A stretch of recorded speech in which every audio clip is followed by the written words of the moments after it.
Meteorites rain down on Earth every single year. Almost 63% of the 69,268 meteorites scientists have officially recorded in the Meteoritical Bulletin database have been picked up from a polar desert. From where? Antarctica. It's technically a desert because it gets little precipitation. The continent receives an average equivalent of about 6 inches of water annually, mostly from snow. The interior parts are even drier. Not much action happens to meteorites there. Deserts are like safe storage closets for them, and it's easier to spot meteorites there. In total, there are around 42,000 meteorites in Antarctica. Most of them have been spotted since 1976. The Sahara Desert in Africa isn't far behind.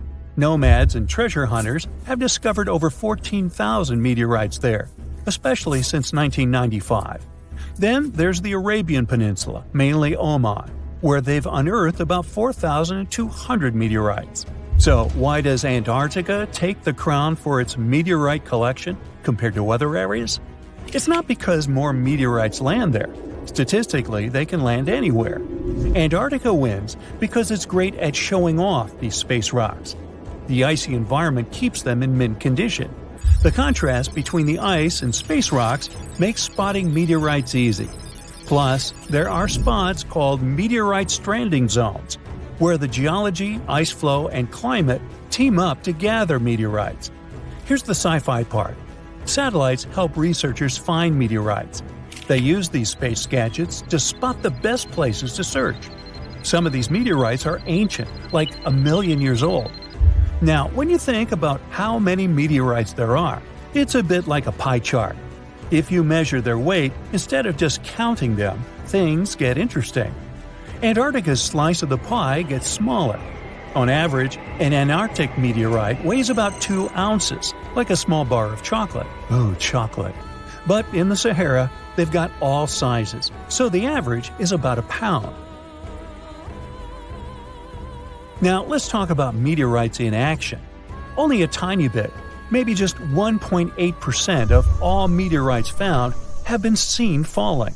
These are called falls. Clever name. Meteorite detectives, or meteoriticists, get all excited when they see that. The other 98% are finds. Someone stumbled upon them without seeing the meteorite take its cosmic leap. So when we only look at the ones that fell from the sky, most are called stony meteorites. These are like regular fellas of the meteorite world, but there's also a special kind called iron meteorites, or just irons. There are also super rare meteorites, called mesositerites, and pelocities, that are like a mix of metal and regular rock stuff. In places where humans live, like North America, people tend to find more iron meteorites than those that fell. That's because iron ones are usually bigger and more eye-catching. Farmers found some of these while they were working in their fields. Oh, surprise! A bunch of gigantic iron meteorites from places like China, Namibia, and the US make the chart slices huge. Now, check out this adventure. A group of scientists braving the crazy cold of Antarctica's icy desert to uncover some fresh meteorites found what they had been looking for. In fact, one of the meteorites weighed almost 17 pounds. The ones like that are pretty huge. Do they have an impact on Earth? Science says yes, they do. Meteorite impacts are more common than you think. About 17 meteorites smack Earth's surface every single day. Since most of the planet is covered with water, there are loads of places without people around. That's why these hits often go unnoticed. Most meteorites are just small bits zipping through our atmosphere anyway. By the time they touch down, they get tiny thanks to all the friction against the air. Not all meteorite impacts are wimpy. Some supersized ones have rocked our world. Remember when dinosaurs said bye-bye? Yeah, that might have been the fault of a huge asteroid. These meteorite hits are random, and they happen all the time. Scientists have uncovered evidence of a massive meteor impact even before the famous dinosaur wipeout. This impact is thought to have triggered the biggest extinction event in Earth's history. The 300-mile-wide impact crater is chilling over a mile beneath the East Antarctic ice sheet. This mega event occurred about 250 million years ago. The epicenter of the crater is in the Wilkes-Land area of East Antarctica. It might have started the breakup of the Gondwana supercontinent. It was a big landmass that included parts of what are now South America, Africa, Antarctica, Australia, and more. So, the Gondwana supercontinent started to chip off by creating a tectonic rift that pushed Australia northward. This Wilkes-Land impact surpasses the one that led to the dinosaurs' extinction in terms of scale and could have caused catastrophic consequences at the time. The Hoba meteorite is a huge chunk of space stuff chilling on Earth. It crash-landed about 80,000 years ago in Namibia. The thing is a heavyweight, like twice the size of the next biggest meteorite ever found. Interestingly, it also has a weird flat shape. Nobody's moved it since it fell, so we really don't know how deep it's hidden. But experts think it skidded along ground like a stone skipping on a lake because it landed at an angle. That's why it didn't leave a big crater when it hit the ground. And it was discovered by chance. A farmer found the world's biggest single meteorite. He was plowing his field with an ox and a regular plow. Suddenly, he heard a scraping noise. It was the metal plow meeting the iron meteorite. The Mosi meteorite from Tanzania has been staying underground for centuries before scientists gave it a proper look. The locals loved this space gem, calling it Commando. It was known in town for generations. Mosi is made of the same stuff as its other meteorite friends on Earth, about 90% iron and 8% nickel. It weighs 25 tons. Let's talk about the El Chaco meteorite, part of the Campo del Cielo meteorite crew in Argentina. Imagine an almost 24-square-mile playground for space rocks. El Chaco, weighing 37 tons, decided to show up fashionably late in 1969. So, what if you found a meteorite? How can you tell for sure that it's not just some random rock? These space visitors have a few features that make them stand out from regular rocks. Firstly, meteorites are often heavier than they look because they're packed with heavy metals and dense materials.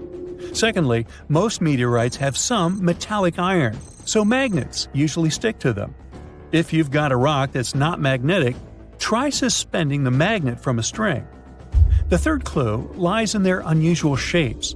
Iron-nickel meteorites aren't smooth and round. Stony meteorites usually have a thin, crispy crust on the outside. It looks as if their surface melted a bit while moving through the atmosphere. Sounds like pizza to me. Suppose these tips won't help on your quest. Then consider this. Light-colored crystals are not meteorites. Those pretty things, like quartz, are common on Earth, but they don't hang out on other planets or moons in our solar system. Do you know those bubbly holes in volcanic rocks or melted metal slag on Earth? Meteorites don't have those either. Plus, scratching a meteorite shouldn't leave a mark. But if you scratch a dense rock and get a dark or red mark, the rock contains minerals like magnetite or hematite, which meteorites don't usually have. If you suspect finding a meteor in your backyard or something, try these tips. Just remember, to be sure, you've got to give rocks and minerals a real-life look from experts. And if you see one falling towards you, always remember to duck.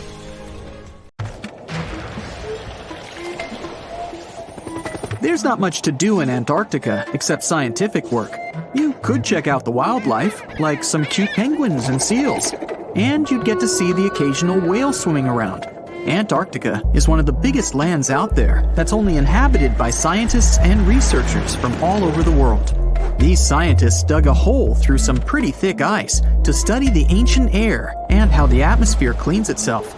They used a special drill and dug a clean cylindrical hole 450 feet below the surface. Some of this ice can be up to 800,000 years old and is a good indicator of what the climate was like in the past. It's like checking out tree rings to determine how old a certain tree is, except it's more complicated than that. After the effortless digging, they decided to drop some ice to the bottom of the hole to see what would happen next. They heard some really unusual sounds.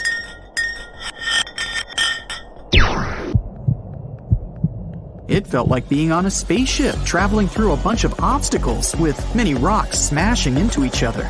The pitches changed over the quick descent of the block of ice, ranging from high pitch and ending with a low heartbeat-like sound.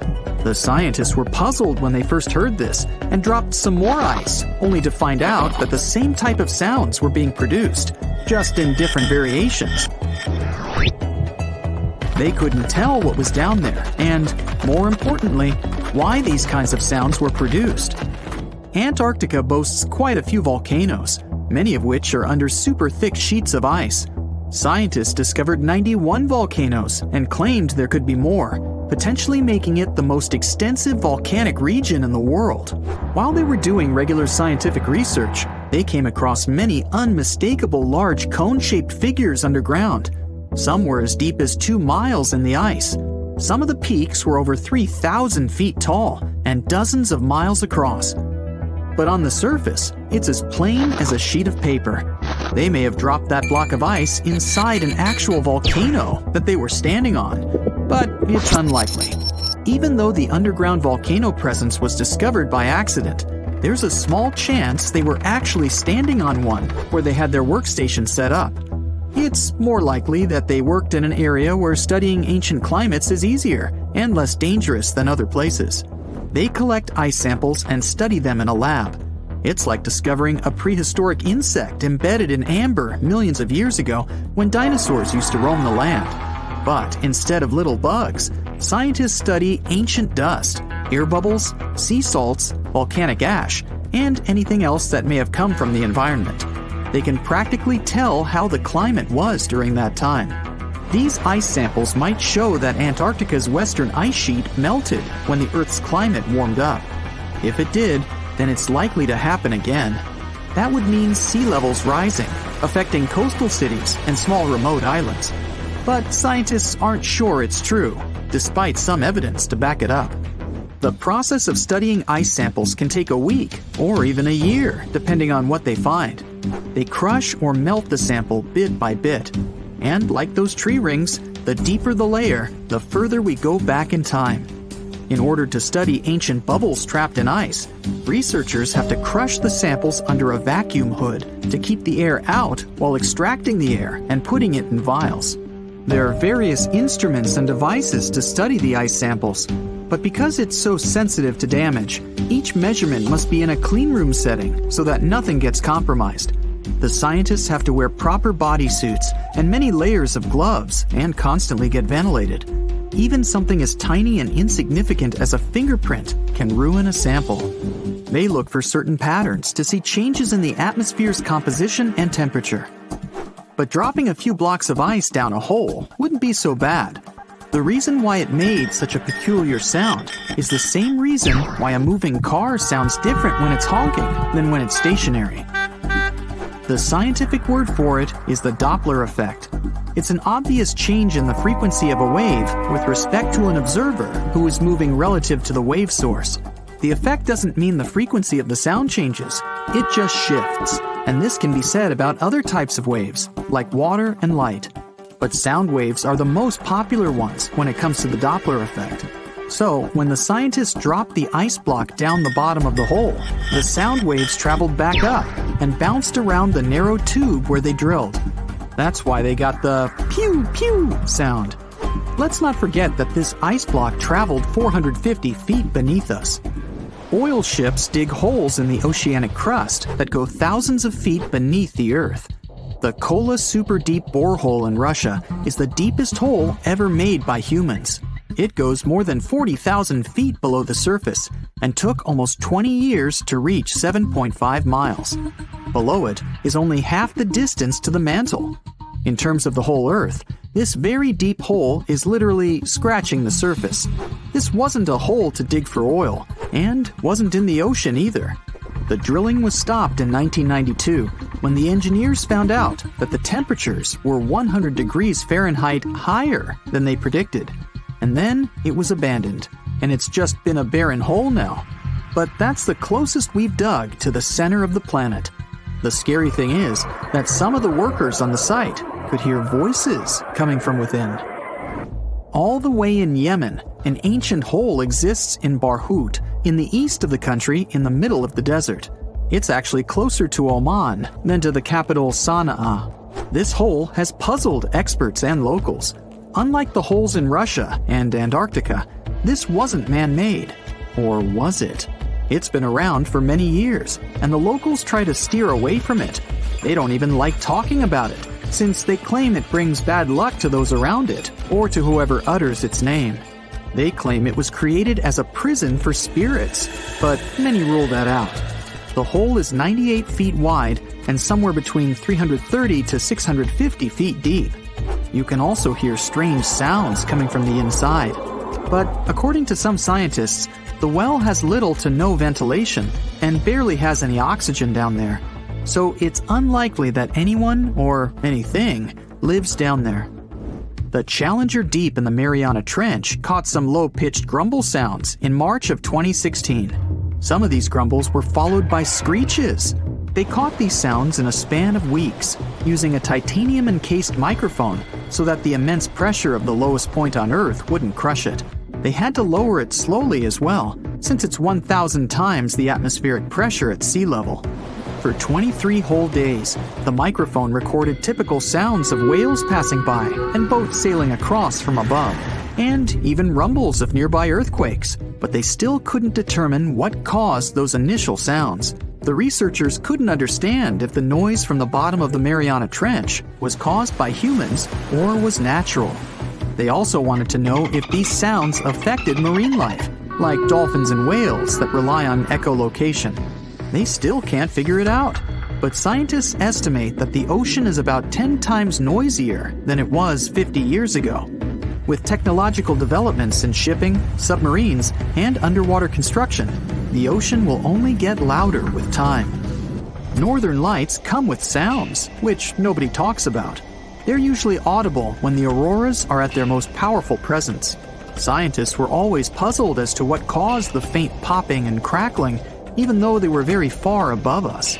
They used some special microphones and found out that the sounds came just 230 feet above us, which is pretty low. They're caused by electrical charges gaining power in a specific region of the auroras. The electrical charges are disturbed by magnetic storms that fire up the northern lights. As a result, some tiny sparks are released into the atmosphere, causing the faint crackling and popping noise. We've all dreamed of visiting the Arctic and witnessing the natural wonders of polar bears frolicking on ice floes or the aurora borealis dancing across the sky. Well, sorry to break it to you, but you won't find any tourists flocking to Antarctica anytime soon. Why, you may ask? Let's dive into it. First off, where is Antarctica? It's located in the southern hemisphere, specifically at the South Pole. The Southern Ocean surrounds it, and most of the continent is covered by ice, making it one of the most remote and frigid places on Earth. Now, have you ever met someone who's visited Antarctica? Probably not. It's one of the least visited places on the planet, and only a handful of lucky explorers have seen its interior, which is mostly made up of glaciers and ice fields. But trust me when I say the wildlife and scenery are out of this world. Why shouldn't you travel to Antarctica?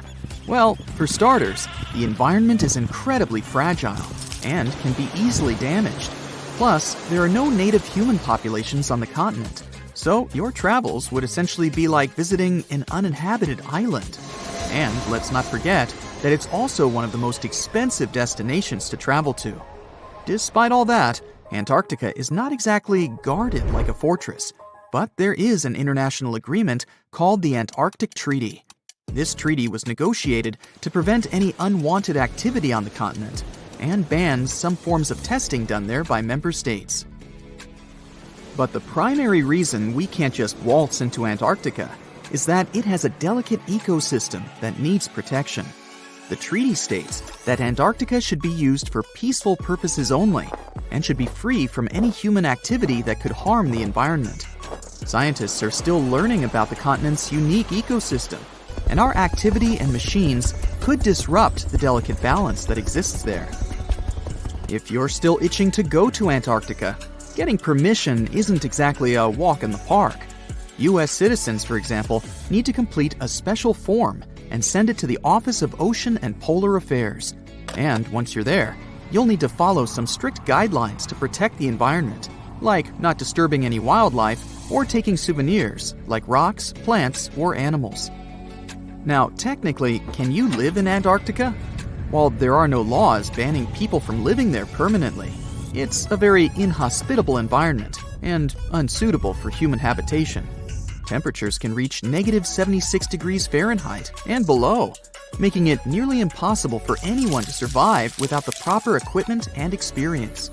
Plus, the nearest piece of land is over 1,000 miles away, making any inhabitants completely cut off from the rest of the world. Who knows? Maybe one day we'll get the chance to visit this unique and fascinating continent. But until then, let's admire it from afar. Let's now talk a bit about the discovery of Antarctica. Unlike other places that were already inhabited, Antarctica never had a native human population. Ancient Greek philosophers had an idea about the continent and called it Antarctos, meaning opposite the bear. The bears it refers to are not the polar ones, though, but rather the Great and Little Bear constellations, which are only observable in the northern hemisphere. As a result, the term signifies the opposite of the land of the bear. Whaling and sealing voyages in the late 1700s and early 1800s would venture further south when rounding Cape Horn at the tip of South America. It was known that going further south often meant stronger winds, but also the risk of hitting floating ice of all sizes and of winds and seas that could prove dangerous to the ship and crew. Captain James Cook was the first to cross the Antarctic Circle on January 17, 1773, in the Ross Sea region. He reached a point further north a year later, and though he didn't sight land, he came to within 50 miles and saw deposits of rock held in icebergs, indicating that a more southerly land existed. The first sighting of Antarctica is widely acknowledged to have taken place in January of 1820, during the voyage of two ships under the command of Captain Fabian Gottlieb von Bellingshausen, as part of a 2-year exploratory expedition around the world to discover new lands. The captain's ships were the first to have crossed the Antarctic Circle since Cook. The first undisputed landing on Antarctica didn't happen until much later, on January 24, 1895, at Cape Adare during the whaling voyage of the ship Antarctic, led by Henrik Bull.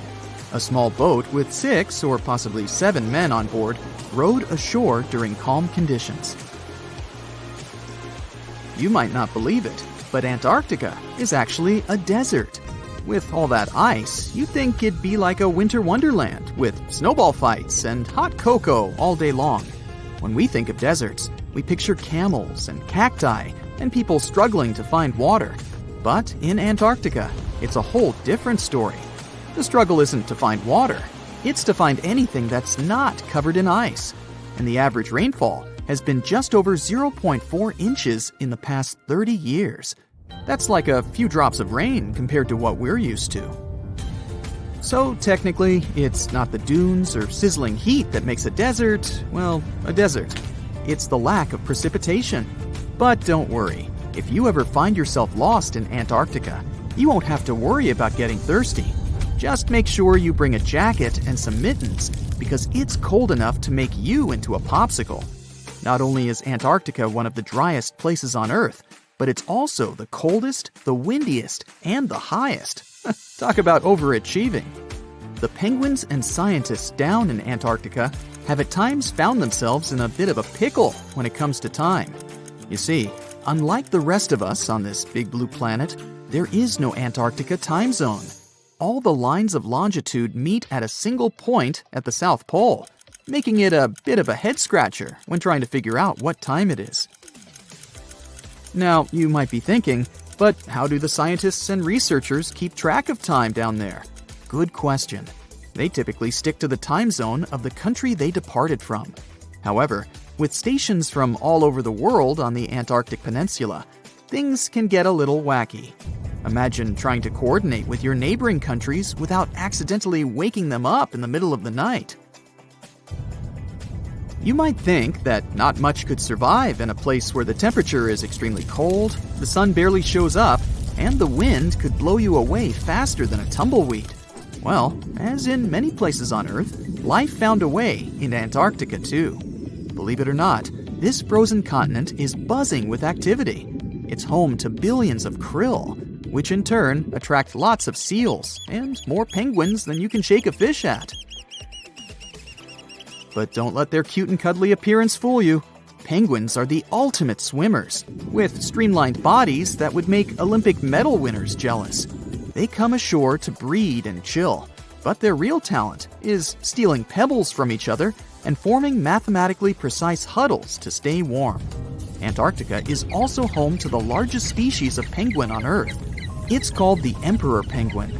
Sure, these creatures are flightless birds, but that doesn't mean they can't jump. In fact, some of them can leap up to 120 inches. And let's not forget about the seals. With their furry bodies and special songs, these marine mammals are protected by the Antarctic Treaty, and they're thriving in the cool waters of the Southern Ocean too. But the real stars of the show are the whales.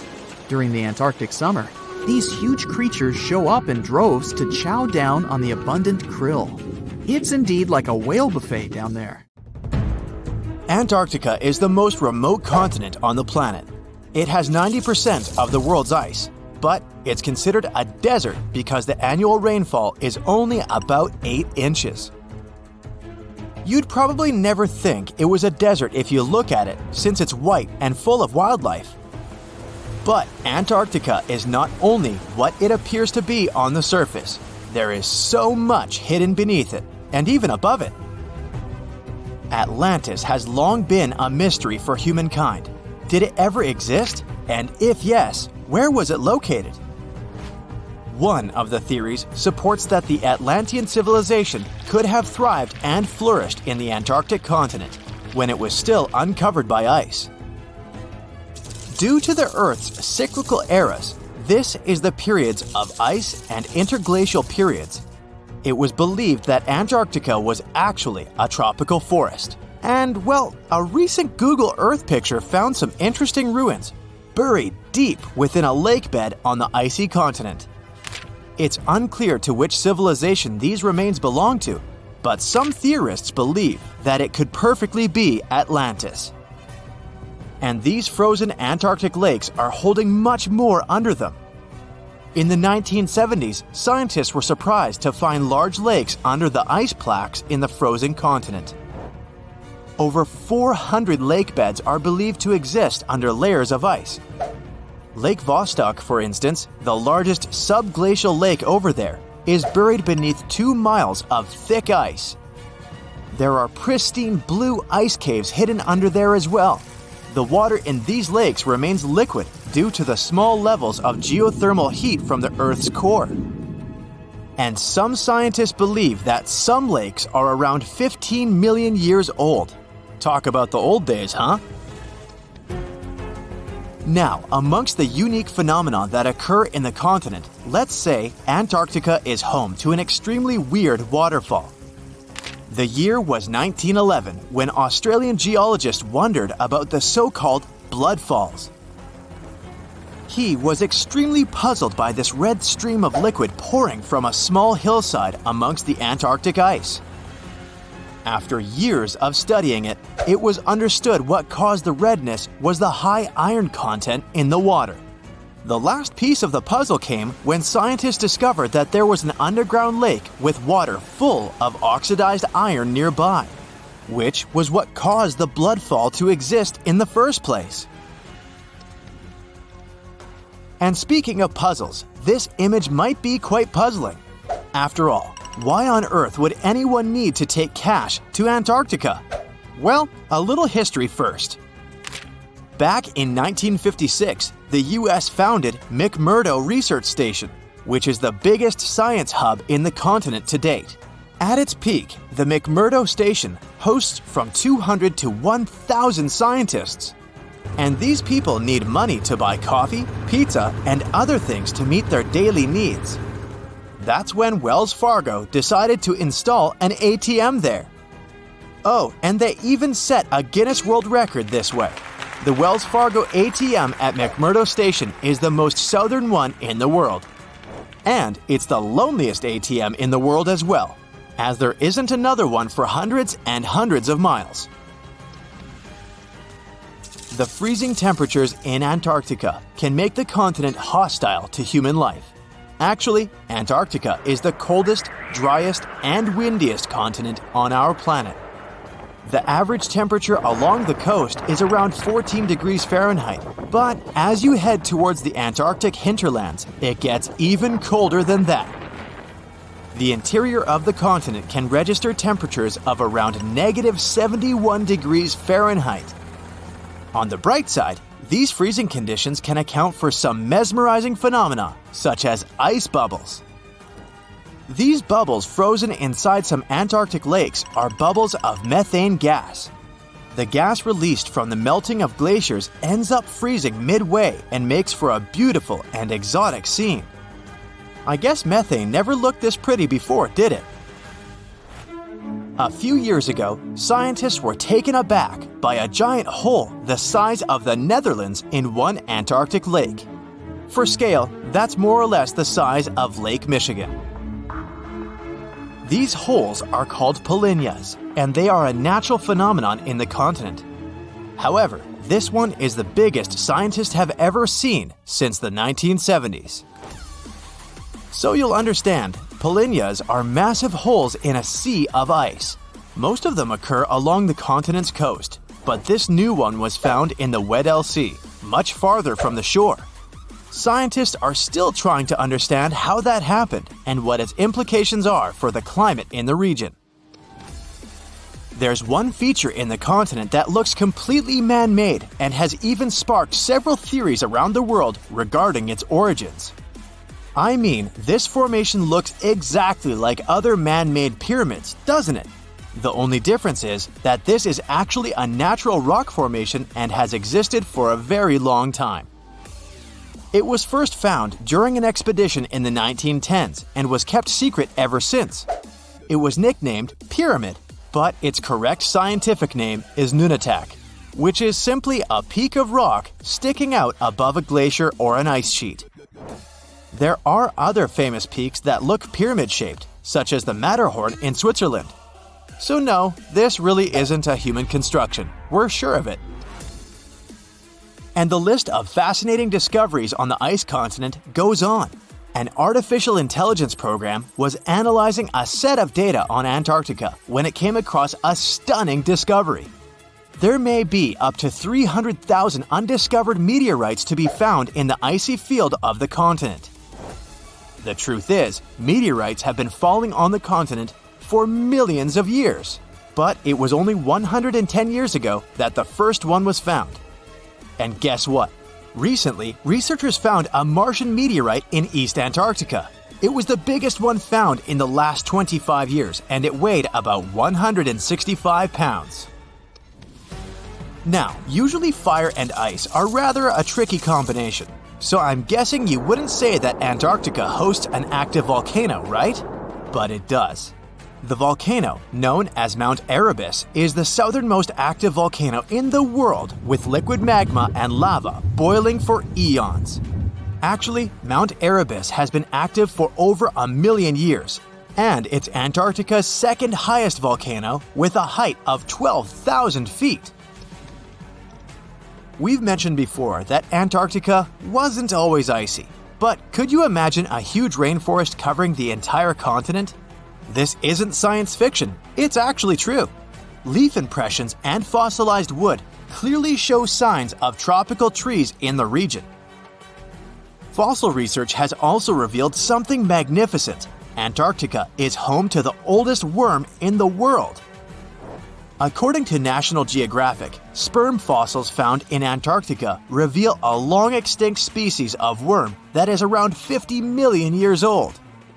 Scientists claim that this discovery is beyond important to studying some evolutionary relationships and say that this was only possible due to the freezing of such samples for thousands of years.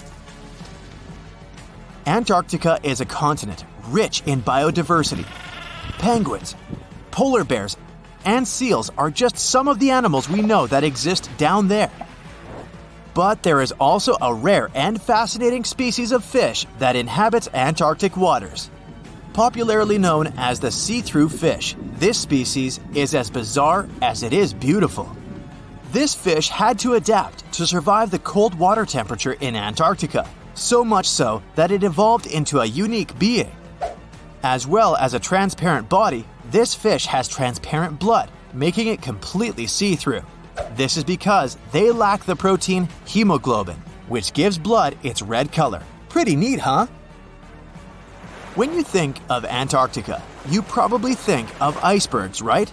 So here are some fun facts about it. Did you know that icebergs have a lifespan of about 3,000 years? And that together with Greenland, Antarctica is one of the world's primary sources of icebergs. Icebergs can reach 600 to 700 feet below the surface of the water, and around 90% of an iceberg is hidden underwater. That's where the expression tip of the iceberg comes from. Do you know that NASA explores not only stars, planets, galaxies, or black holes? Hard to believe, but yes. The agency also works on discoveries here on our home planet Earth. So what has NASA recently discovered?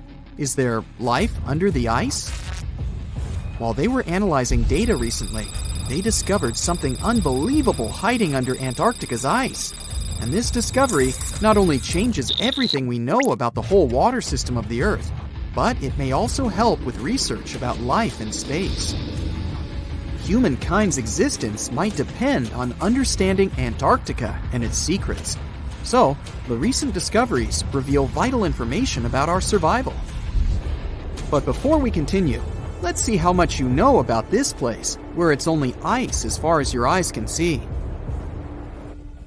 Antarctica is one of the world's 7 continents in the southern hemisphere. It's the 5th largest continent in terms of total area, and that means it's almost twice the size of Australia. Want to see real meteorites?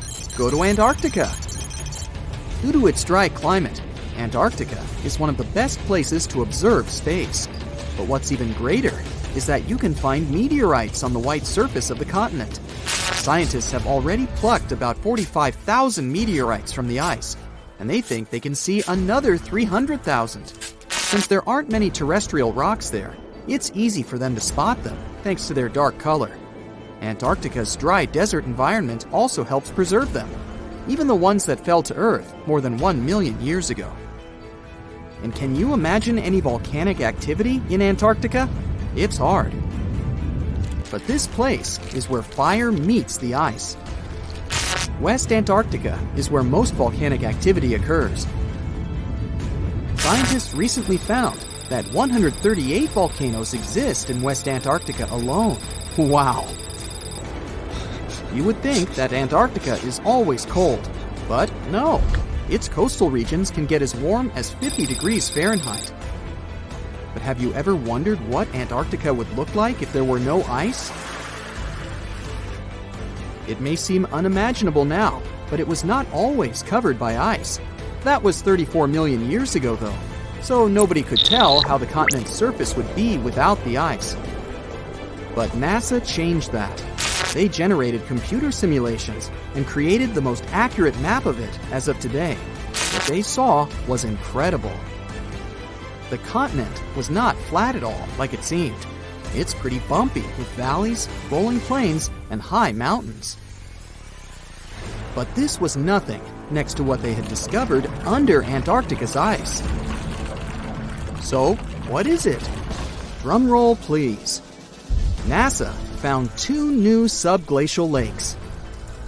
And what's even cooler about it is that they spotted these lakes from space. How is that? If your answer is high-tech satellites, then you're right. In 2003, NASA launched a satellite called IceSAT. It measured ice sheet mass balance and cloud and aerosol heights. The satellite also helped create the ice-free map of Antarctica. In 2010, the European Space Agency launched the second satellite, CryoSat-2. It was for tracking the changes in the thickness of the ice. Then, in 2018, NASA launched the third one, IceSat-2, a follow-on to the IceSat spacecraft. It measured ice sheet elevation and sea ice thickness. It was NASA's most advanced Earth-observing laser instrument. It delivered the highest precision data. And when that was combined with the data from the other satellites, it was possible to spot these two new lakes near a pair of larger ones. But how is it possible that these lakes exist in the first place? The average thickness of most Antarctica ice is approximately 1.2 miles.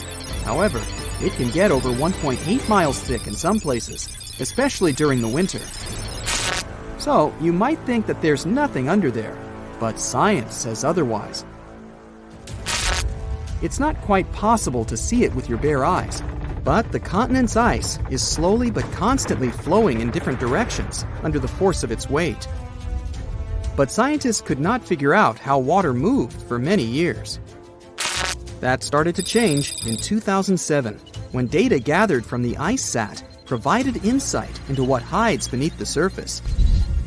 They first discovered an entire network of meltwater lakes connected under Antarctica's fast-flowing ice streams, and there were hundreds of them. Scripps Institution of Oceanography glaciologist Helen Amanda Fricker figured that the elevation changes measured by IceSAT happened because of the dynamics of these lakes. They did not hold meltwater statically. Instead, they were filling and draining continuously over time through a system of waterways. And as they did that, the ice above rose and fell. But where do they drain? The ocean, of course, and it drains a lot. A recent study, co-authored by Fricker, found that the drainage of one lake flushed as much as 198 billion gallons into the ocean in only 3 days.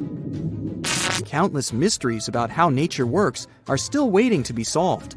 But finding the two new lakes will give scientists a better picture of how fast the Antarctic ice sheet will change as the climate gets warmer, and how this will affect global ocean currents and sea level rise.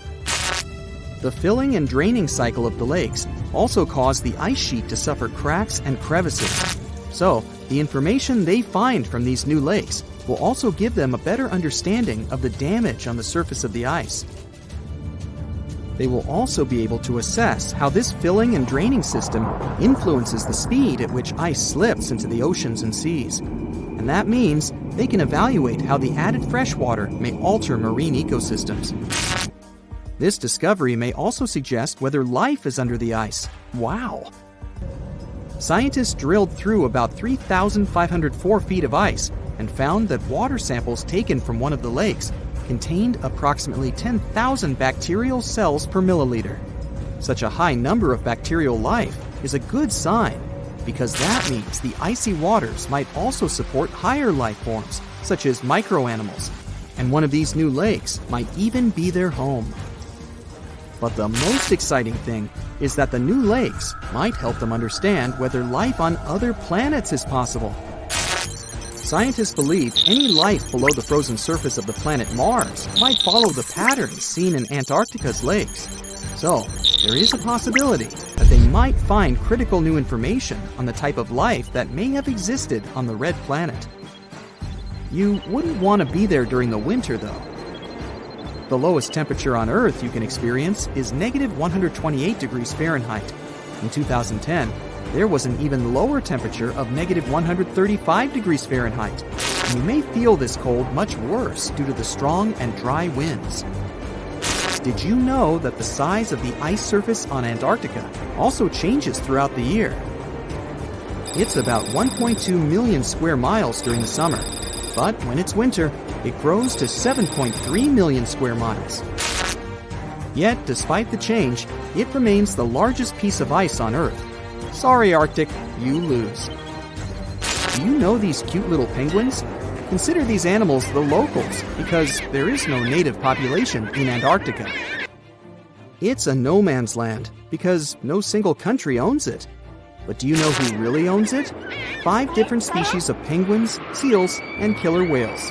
Ha ha. Despite the continent's harsh conditions, you can visit it as a tourist for fishing and research purposes. Around 5,000 people reside on the continent during summer at research stations. But when winter comes, the number naturally drops down to 1,000. Antarctica's ice blanket makes up 70% of the world's freshwater reserves. Imagine what would happen if it melted. The global sea levels would be raised by almost 200